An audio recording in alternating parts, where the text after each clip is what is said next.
they weren't Because confident I they would could think finish the there negotiations in time for the there was theatrical release. one scene where I thought it crossed the line. Where Well, the I video thought, scene, I guess, because I was The one thinking scene- about what it is. The thing I thought was so amazing about the film is how little it showed, Yeah. given the material that it's about. I think the one scene that they would have trouble with is, which doesn't show anything, is when they're looking through the hole in the floor, and you're hearing what's going on, and he's instructing the father to rape his son, basically, and the dialogue is incredibly specific.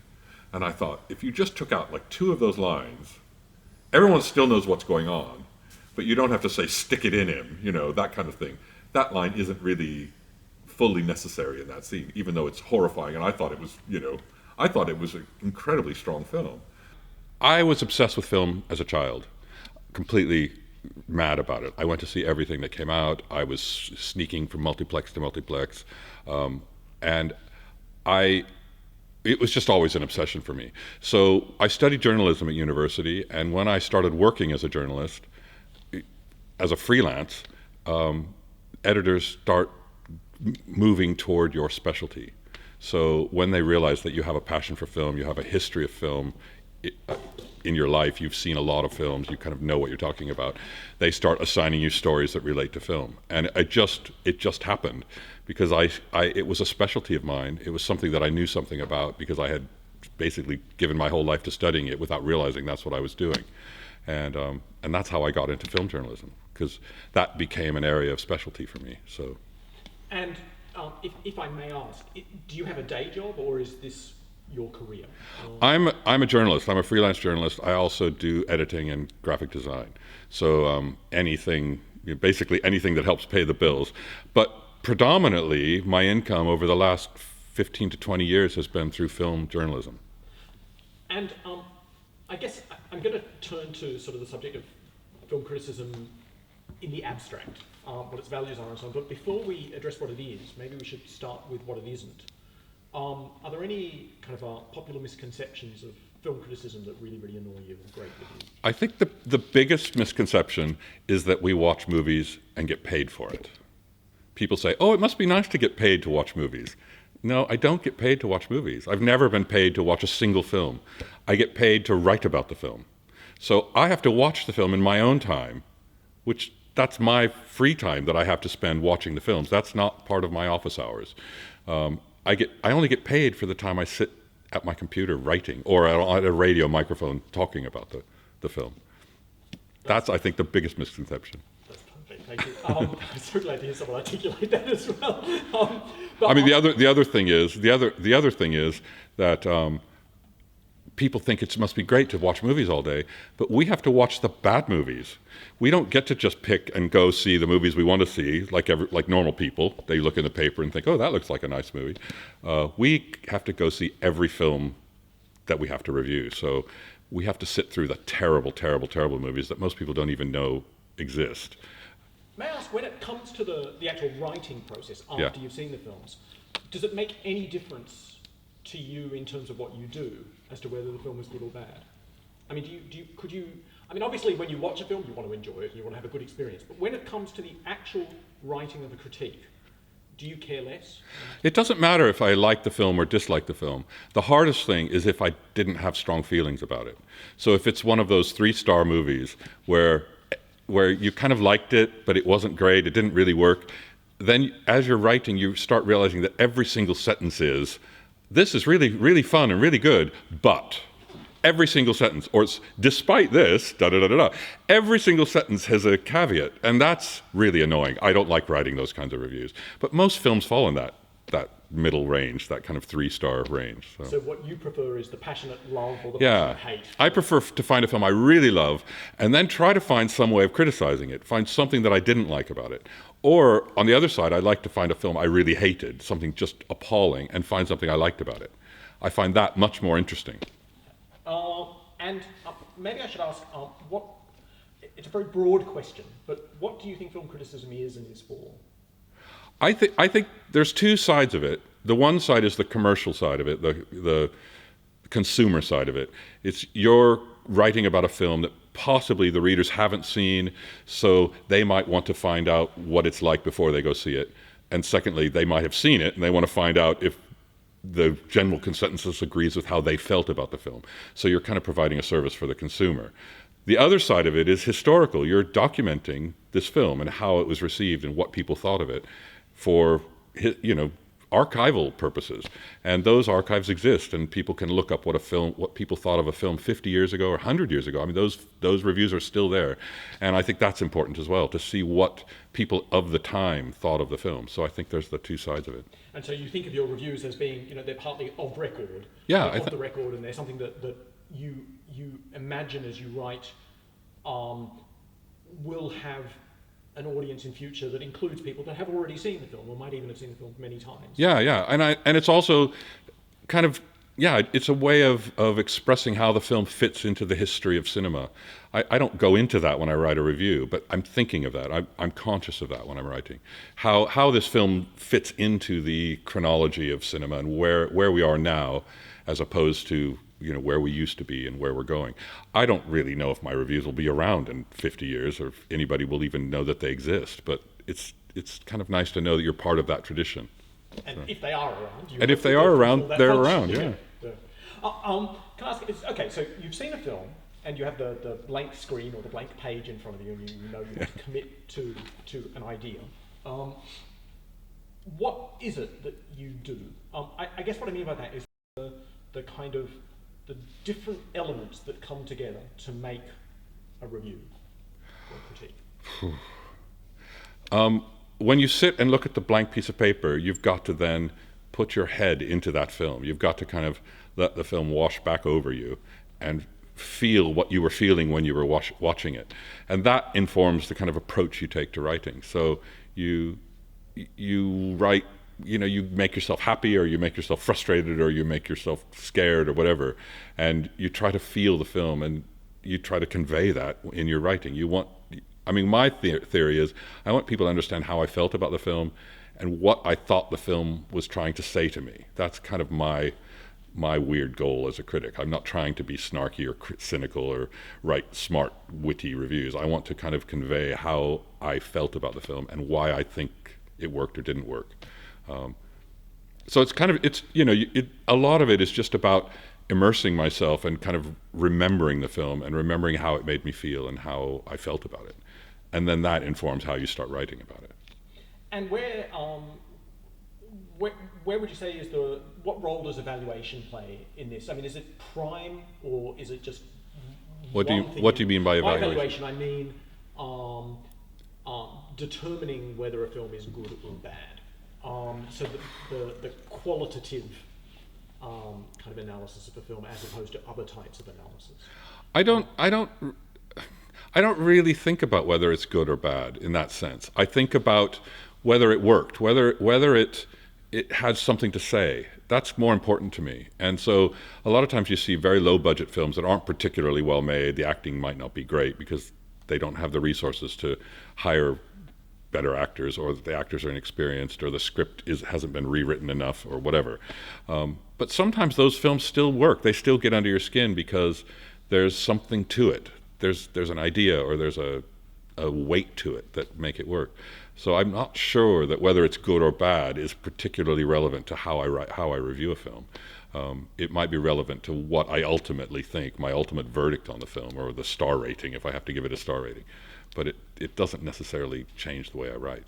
And when on the occasions when you do need to kind of apportion a star rating, say, or a thumbs up, or whatever the particular system is, do you regard that as a kind of necessary evil that you'd quite happily just not have, or do you regard it as really an important tool for your expression as a critic?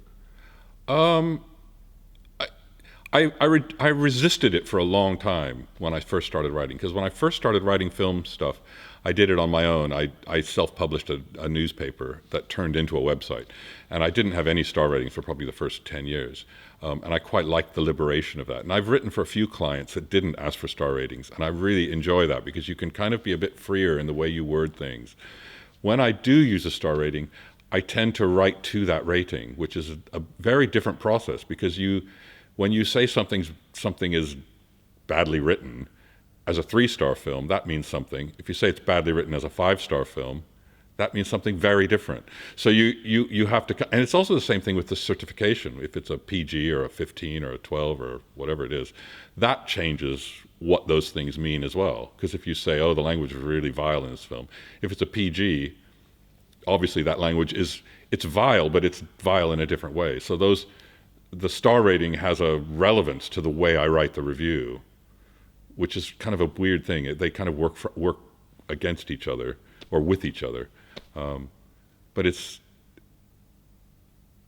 I don't know. I sometimes like the star rating. I like the idea that the reader knows exactly where I put it on a scale before they even start reading. I kind of like that. So they know whether I liked it or didn't like it before they start reading the first word. And sometimes it's nice to be able to kind of write against that. And so sometimes I like it. Do you agonize over which star rating you're going to give to any particular film? Sometimes you do, yeah. And sometimes, especially when you get up into the higher or the low areas, when you get down to, I never will give a film less than 1 star because I figure if it's on the screen, it deserves a star. Some people just give no stars. I think that's just mean. This person put in, at least a year of their life to make this awful movie, so give them a star. But sometimes you agonize over 1 or 2 stars, or you agonize over 4 or 5 stars. Those ends you agonize over. The middle range you don't agonize. Like between 3 and 3.5, you don't really, that's not that difficult because you just kind of think, well, I kind of liked it a little bit more, so you give it a half star extra. So. And have you ever, when you've been writing for publications that insist that you put a star rating, rather than when you're writing for yourself, have you ever had the experience of having a star rating changed editorially? I've never had one changed editorially for anybody that I've written for. I have had star ratings imposed on me. So there have been times when I've thought, well, this film deserves a 2, and the editor will say, can you write it to a 3? And if I can, I will. Because sometimes you think about the audience who's reading it, like if you're writing for a specific magazine that's read by teenagers, then you kind of think, oh yeah, teenagers will like this. I didn't, but a teenager would. So I could write that as a 3-star review instead of a 2-star review. So I've had that happen. I've had editors request a star rating, and I've also turned down commissions because they've requested a star rating that I couldn't write to.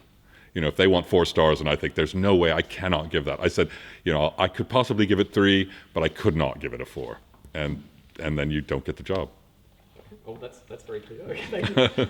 I guess, you've been doing that. Sorry, I don't know when you started as a film journalist. I started as a student at university when I was studying journalism, writing for the local weekly newspaper. So 1981 was my first published review, a long, long, long time ago. Fantastic. I'm really glad to hear that, because then you are going to be, you're one of the few people who I've interviewed today who's so far who's going to be able to give me a good answer. My first review was for Prince of the City, Sidney Lumet film. My first celebrity interview was Jamie Lee Curtis for Halloween 2. So this might be a bigger question than I realised, but how has film journalism changed since you started in the business? Oh. It's very strange because I started as a student, so I started being paid really minimally. I think I was paid a weekly amount for just however many reviews I wrote because I was just a student. I think it was a very low amount. And then I went through a period where I was working full time and I was writing reviews for this newsletter that I published for my friends because I was away from home and they all wanted to know what I thought of films. So I wasn't being paid for that. But when I started becoming a professional film critic, I started getting paid properly for the reviews. And I think that's where everything started changing. Because in the last 5 or 6 years, it's increasingly difficult to be paid to write film reviews as a freelance. Everybody wants you to write for free. And I don't know if I don't know if I can blame this on the internet. I don't really feel like I should blame it on the internet. But maybe the changing face of media, where print media especially is being crunched by the economy. They can't sell ads, so their page counts are down, and they want shorter reviews, so you get paid a lot less for them. That's the biggest change I've noticed, is that I'm writing fewer and fewer and fewer reviews that I'm getting paid for. So. And and I take it the implication in what you just said is that you do sometimes write for free. Sorry, there's no shade here. I do too, or that possibly you don't. I do sometimes. Yeah, sometimes. Yeah. So, and I maintain a website that's my own website that I don't get paid for. I started that as an archive for myself. Yeah. It was basically because I wanted somewhere that I could look up what I thought of these films, and I could be comprehensive. So it's pretty much everything I've ever written a review about, I've reviewed on that website. That's Shadows on the Wall. Right? Yeah, that's Shadows on the Wall. And that's my own personal archive. And I started it as my own archive back when, in 1995 or something. So there wasn't very much internet around back then. And I started it just for myself and also for my friends in America who wanted to know what I thought about films. And I maintain that. And I write a draft review every time I see a film, and I clean that up and I put it on there. And then I use that draft review to write other reviews that I'm writing for other outlets that I do get paid for. Over the years, that website does pay for itself through just clicky ad things. It doesn't pay anything else. It pays for what it costs to maintain. But I don't get paid for that. I get paid for other things I write. I've got a lot of work off that website, so in some ways it has paid me. But and I guess the implication of what you were saying earlier is that the rise of online media has pushed the kind of ability of traditional print journalism to have revenue.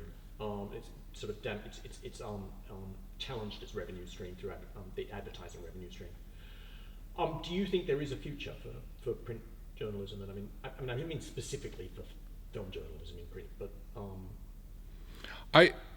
I really believe that there is a future for print journalism. I can't imagine not having it, and I don't understand why film journalism is one of the things that they cut when they have to cut pages, because everybody wants to go see films, and somehow reading a magazine or a newspaper is a much easier way of casually reading about a film, reading a review of a film that's coming out. It's much easier to do that and to discover something that you weren't expecting. Online, you go and look for something. So you're not going to find films that you're not expecting, which I think is causing more of an impact on the film industry, because the smaller films are being squeezed down and down and down until they're only showing in little art house cinemas, because that's where people go to look for art house films. But it's becoming more of the customers are driving it. The customers are looking for reviews and they're looking for films, as opposed to the other way, which is where a newspaper would print a review of a film and you'd think, oh, I haven't heard about that. Maybe I'll check that out. And that's going to be happening less and less and less with this cut down. And it's happening, but I don't know. I can't imagine print going away, but it's whittling down to kind of becoming almost, it's not doing what it used to do. And given that online media obviously have risen, what are the positives, do you think, that there are to be found in online media? Obviously are some. I mean, I think the positive thing is that it's much easier to access it, and it's there's so much material out there, so you can kind of prowl around and explore and find all kinds of things on it, especially through these kind of aggregate things like Rotten Tomatoes and Metacritic and things, where you can go and look up a film and see what a huge range of critics thought about it all in one place, which is quite. I mean, I use that. It's really helpful. It's quite interesting, and I think there's a value in that when you're looking for a film. I wish there was more of a place where you could go and just discover films you hadn't heard about. That's the thing that I think is missing in online journalism or online film coverage. Some of the festival coverage, you get that, but you don't. Even the festival coverage is becoming more and more celebrity based. It's more about the film that Cate Blanchett had at Cannes. It's not about this little weird Turkish film that was actually amazing. I personally think that that ability that we used to have to discover films randomly, I think that's what Twitter does. For me, I think if I want to hear about a film I've never heard about before, it's going to be via Twitter. Huh. But that might just be because because I belong to a community of critics on Twitter, which not everybody does. Yeah. So, we're all talking to one another. Sorry, that's completely irrelevant to everything. Apart from payment itself, what distinguishes the views of a paid critic from the views of an amateur critic?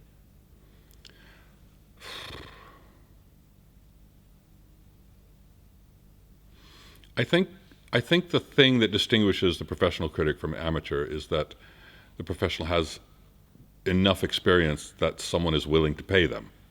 That's the main thing. The amateur is still gaining experience, and so probably doesn't have the depth of understanding of what they're watching. They have an opinion. Everyone has an opinion about a film. But, Steven Seagal movies used to make hundreds of millions of dollars. That didn't make them good movies. Martin Lawrence still has a film career. That doesn't make him a good actor. That just people go see his films. Tyler Perry's movies make millions and millions in America. They're not released anywhere else in the world because they're terrible. I don't know if they're terrible. I've never seen any of them. But and the amateur critics tend to represent those people. They'll see it. Oh, this is the best Tyler Perry movie ever made. That doesn't mean that it's good. But if they keep working at it, the more films you see, the more context you put those films into. And I think that's where the professional critic has the edge. They see a lot more films, and they can put things into perspective, which is why professional critics tend to like weird little art house movies, because they stand out. They're interesting. They're pushing the boundaries. They're telling a story in a way that you haven't seen before. And amateur critics don't tend to see those films to the same degree or put them into the same context. And this is the hardest question I'm going to ask. So it's really just an everything else question. I've addressed some questions to you, but I can't really ask you every conceivable question that there is about film criticism, and I also couldn't expect you to give every conceivable answer. But is there anything about film criticism that would you like to make use of this platform now and get anything off your chest about the nature of film criticism? I think one thing that people don't know about film criticism, especially for a freelance critic, is how much work it is to see the movies. Because we have to build a relationship with every single press officer and studio and PR company, and it's excruciating, because you spend hours and hours and hours every day chasing and chasing and chasing and chasing just to see this film in time to meet your print deadline.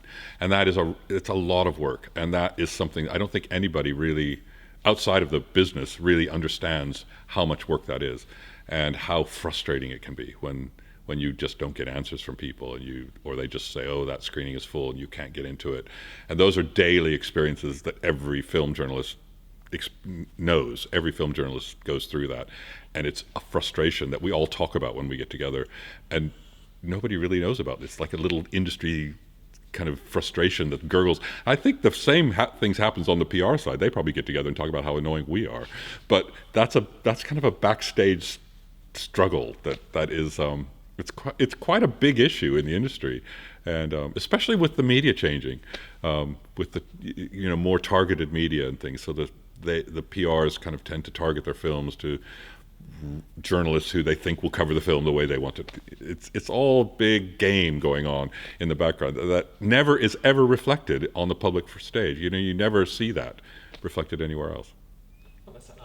Have you noticed also that, you sort of did say this, but the way PRs and distributors now are definitely, with certain films, they're prioritizing bloggers over print journalists. Yeah, definitely, yeah. Yeah, because they prioritize the people who they think are going to be sympathetic to their film. And that's why, we often go along to these big family animated movies. They screen them on a Sunday morning with a cinema full of screaming children who they have hyped up on sugar. They've fed them loads of candy before the screening. So the kids are hysterically overexcited about this movie. And there you are, kind of a middle-aged journalist sitting there on a Sunday morning, after a party on the night before, thinking, I don't want to be here. And there's just screaming children everywhere who just laugh uproariously at the stupidest things that happen on the screen. And you're thinking, oh, this is just agony. That's when it feels like work. It really feels like work. Even if the film is good, you just think, oh, I would just rather watch this in a little quiet screening room and just actually think about the film. Those Sundays were the only time when my work intersected with my family life. It's like I used to love going. My kids are now too old for them. I just don't want to go anymore, but they used to love those. I used to take my godchildren to those. Yeah. But it's absolutely true. They're not like other screenings. No. And I guess one last sort of silly question. Just what's the weirdest thing that's happened to you in a screening room, like at a professional press screening? weirdest thing. Weird things don't really happen at press screenings, do they? We just Press screenings are pretty boring. Yeah. I mean, sometimes you have someone who disrupts the screening and walks in late and stands in the middle and blocks the projection, or but that happens all the time. That's not a weird thing. It's an annoyance, especially if it's a foreign film and you can't read the subtitles. But they're standing here like, sit down.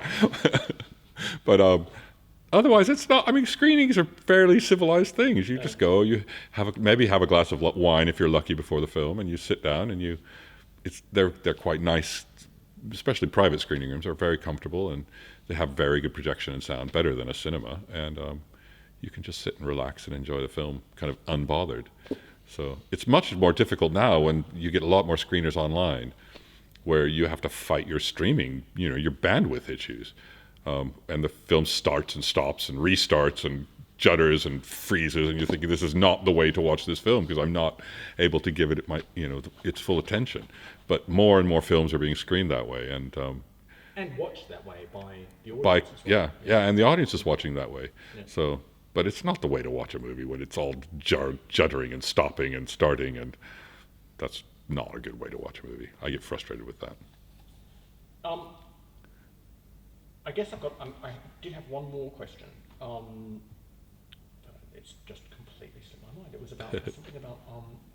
No, that's right. I know exactly what it is. Sorry. Given how long you have been in the industry and that you've been able to witness sort of changes in a broad sense, I wonder how you feel about the issue of representation and different voices being represented within the critical community, and whether you think that that's improved or stayed the same. I'm thinking about, for example, the number of women who are now critics, or the number of people of colour who are now critics. Obviously within London, I'm just really asking about London. Has that changed, or is it more or less the same? I think it has probably changed, especially with the blogging community, because you've got a much broader base of critics running around now, and a lot of young people kind of into this mix. So you've got a much wider range of women and ethnic minorities and gay, transgender critics, and there's a much broader group, kind of community of critics, I think, than there ever was, which makes me feel very old because I'm one of the old ones. But I think even when I was younger, there was a lot of female critics. In London, it's a little more tilted toward men, I think. It's a bit more. In America, there were a lot more kind of very high profile female critics. There are here too, though. So I don't know. Now the representation of women is really not bad. Yeah, I think the balance is quite good. I mean, within the critic circle, if you're talking about the professional body, I think we have a long way to go. We need to, mainly because a lot of this diversity is in the blogging community, and they're not professional critics. So to get into a professional body, it's a bit trickier. But I think we're all aware of that, and we're working on that. So. Okay. Well, thank you very much. I think do you have any other in terms of? In terms of the process that you go through to write, it's a very different process if you're writing a really long review where you talk about a lot of elements of the film, or if you're writing a 50-word blurb. It's a very different process. Well, I mean, I'm not going to ask you which you prefer because I think I know the answer to that question. But do you think that there is? I mean, I would have thought that in terms of paid work, the opportunities for writing long-form critiques are actually diminishing greatly. Yeah.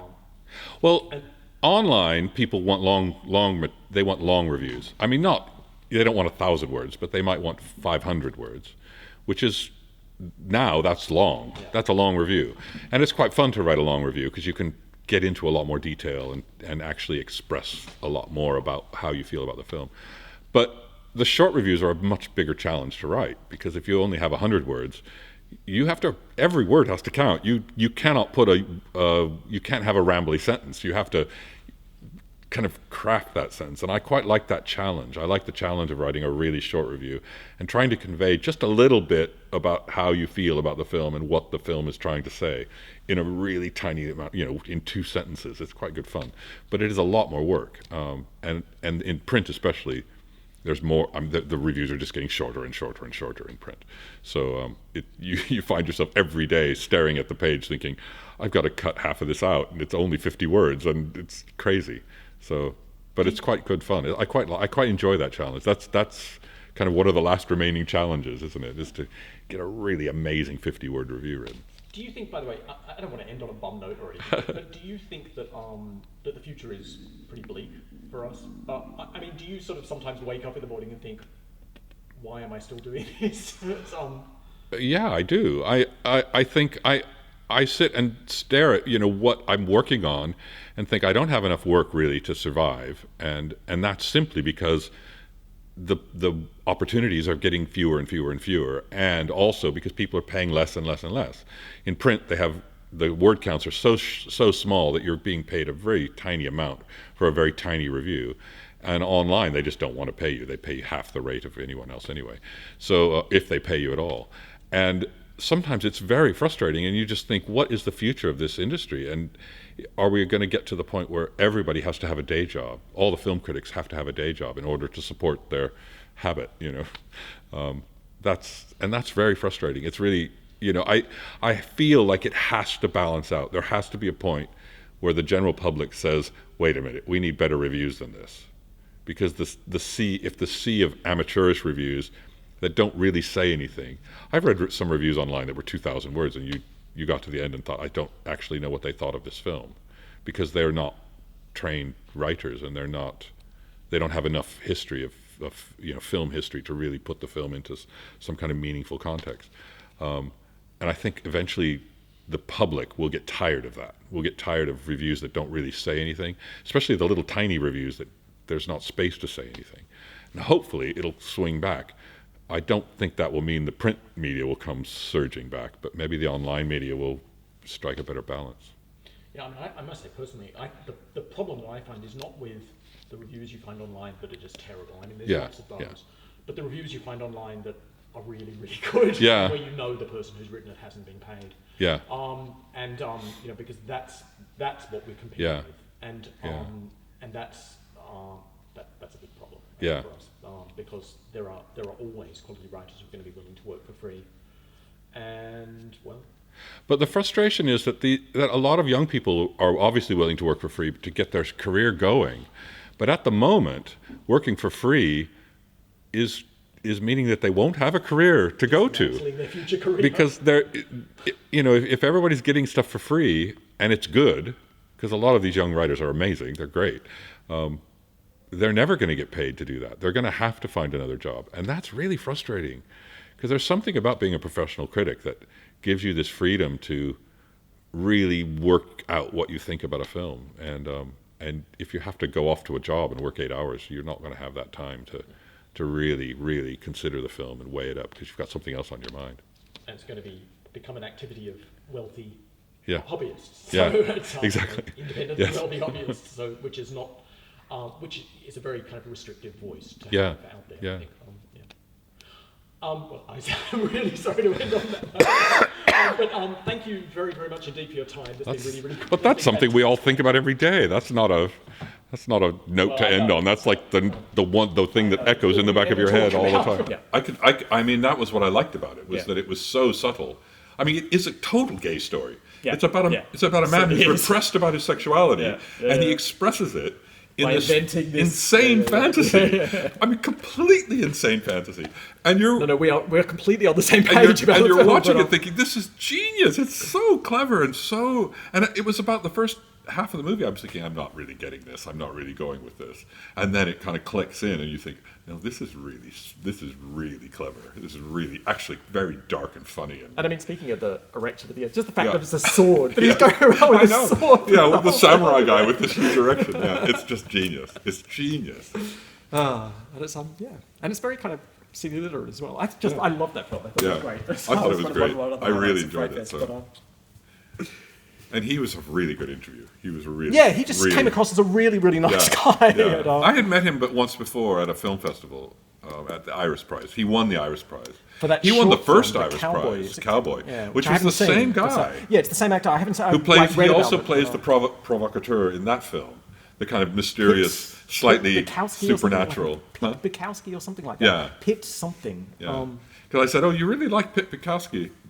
And he goes, "Oh, he looks amazing." He says he's got that cleft palate, so his face just looks really kind of intriguing. It makes you just want to go, "What are you up to?" And He said he's straight, and he's really a little uncomfortable with some of the scenes he's put in. And he's kind of an artist. He's like I think he's an artist. He does like a painter or something.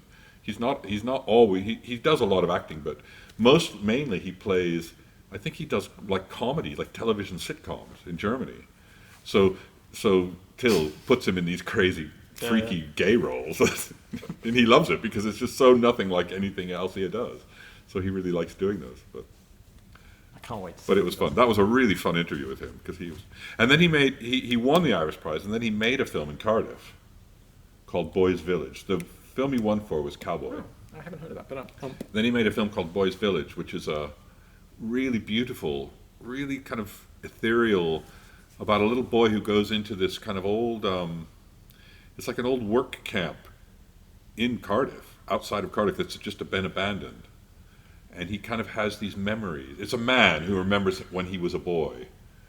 And it's very ethereal, and, again, you kind of have to figure out what it's about, but it's really beautifully done. So okay, I'll look out for that. he's an interesting